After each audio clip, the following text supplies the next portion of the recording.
Welcome viewer, I am Murugan S. This video tutorial describes how to change default printer in Windows 11. Click Start, Settings, click Bluetooth and Devices, click Printers and Scanners.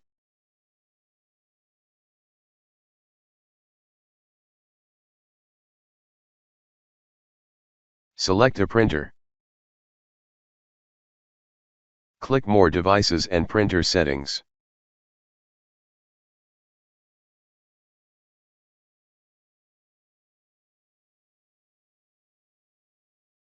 Right-click selected printer, click Set as default printer.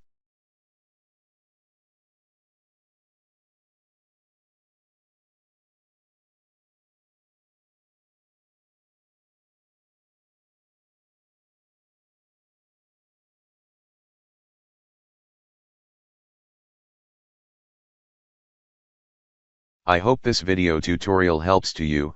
Please like, share and don't forget to subscribe my channel. Thank you very much. See you next video.